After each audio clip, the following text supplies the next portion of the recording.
written by Steve Boxer. Electronic Arts has revealed that it will not hold a customary press conference at this year's E3 show. For the past 3 years, EA has not had a stand at the leading the video game. Hang on. EA has not had a stand at the leading video games show. Instead, instead of opting to hold its own EA Play events before and during E3. But until now, it has held a press conference. In a statement, however, the company said it all starts this year on Friday night, June 7, 2019, with the all-new EA Play kickoff event. We're skipping the press conference this year, and we're replacing it with multiple live streams that will air during the first 2 days of the event, bringing you more of what you told us what you want. More gameplay and insights from the teams making the games. This year, EA Play will run from June 7th to the 9th, whereas E3 itself will run from June 11th to the 13th. EA added, weekends are meant for play, and this year we moved to EA's Play FanFest, to Saturday, June 8th and Sunday, June 9th, where players will get hands-on with our games. We'll also have content creators streaming live from our Creators Cave, and the Hollywood Pendulum providing gameplay content for our players viewing online. EA.com will be the home for all online EA Play content. Players can get behind the scenes with our games via exclusive gameplay reveals, developer talks, and breaking news. So EA is skipping the press conference for this year, but they're still having their EA Play, which would be free to attend and people to check out some of their games. When this happened, people started to question a little bit about E3's relevance, and the conversation kind of came up again as far as you don't need E3 to make your own events. You don't need E3 to kind of self-promote yourself. You can do it at any given time as long as you have a stream or what have you to showcase your event, and people will flock to that thing or to the stream. And the news media wheel will revolve around you for that day or week, or however long that will be. Yeah, absolutely. Nintendo was like, "Hey, we got this. We're going to show you guys what it's all about," and they did it, and it worked. Yep. And everyone's following suit. Yep. I wouldn't be surprised if PlayStation kind of does something soon similar. Well, they did. Maybe they're not being E3 this year. No. But I mean, doing a video showcase thing. Oh, I see. Before and after. Yeah. Gotcha. Okay. Yeah. So far this year, so to be EA will be there showing off games, but not having a press conference. So there'll still be attendance, but no press conference for EA. No press conference for Sony, which I'm assuming they're gonna have it at PSX if there is gonna be one this year. And there's gonna be Nintendo is still gonna be there, but like the Nintendo Direct, which will be in lieu of a press conference as they used to have it back in the day.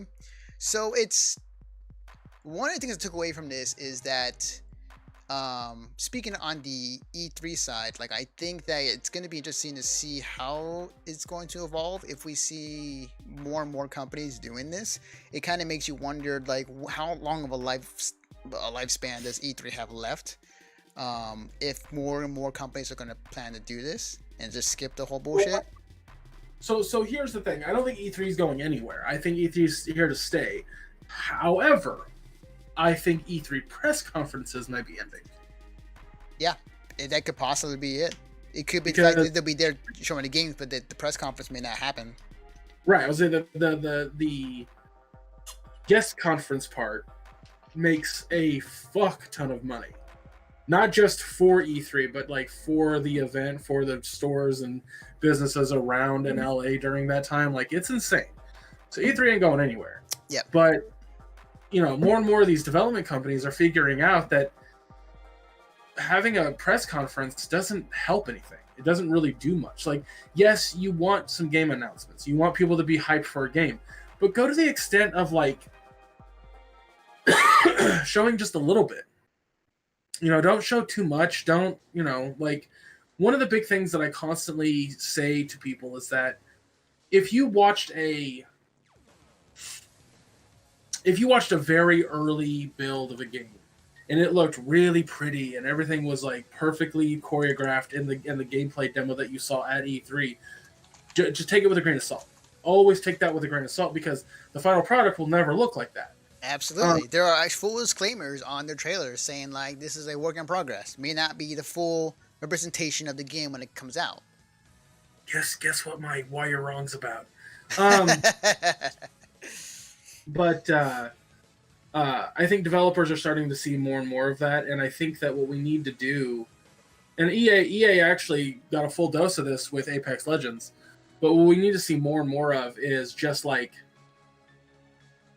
brief announcements months before the game comes out, like 2 trailers max, and then the game comes out. That's it. Don't build too much hype.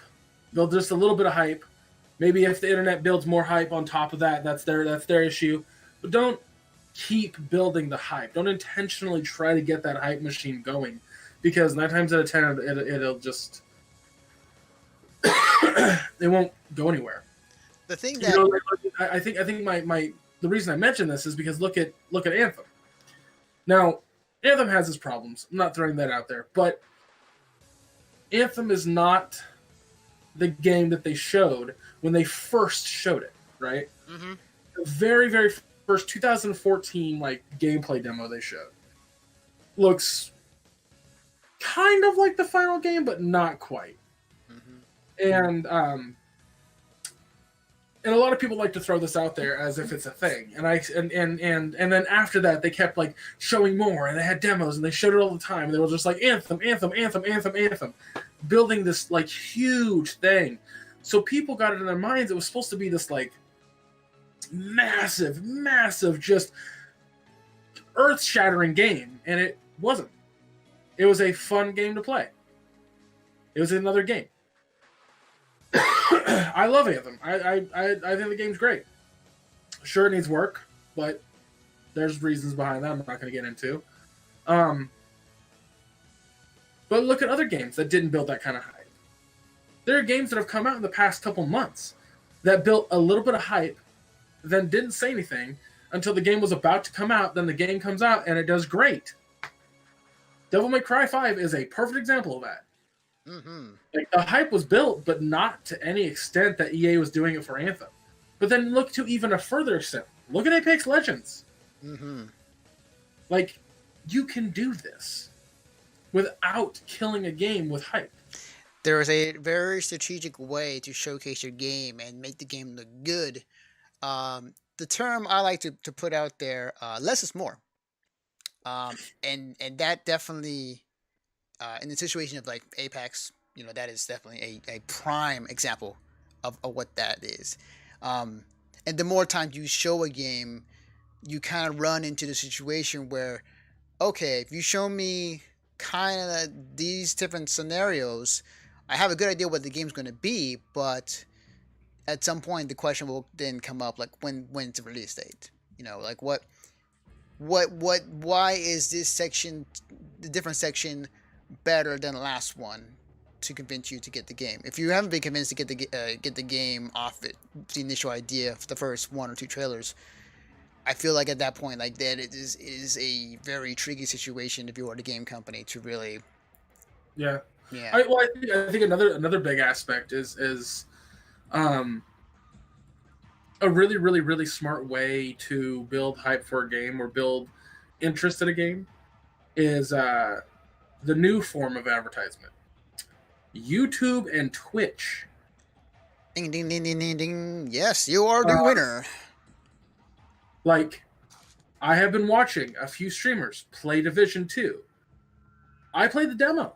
Wasn't that impressed. Watching them play it, I'm like, I kind of want to play it now. Like, I'm really looking forward to it. Mm-hmm.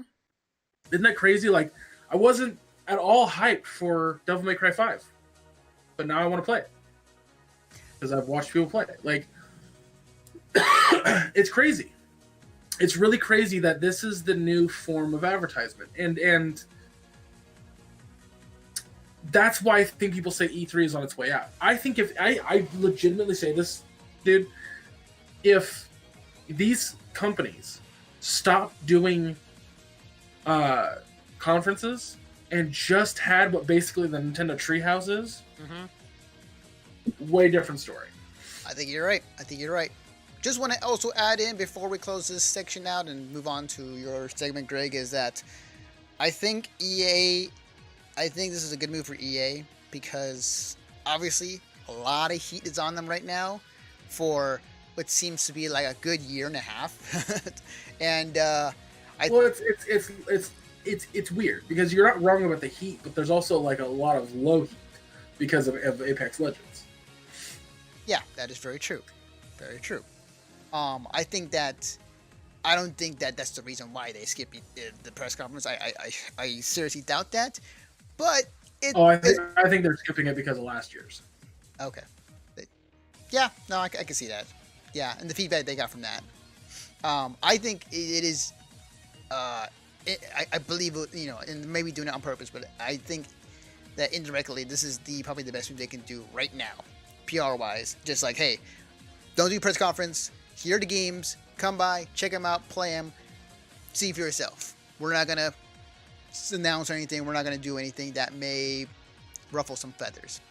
So EA is going that route, which I think they need to lay low just for a little bit. Yeah. But yeah, with that, you know what time it is, guys? Do you know what time it is?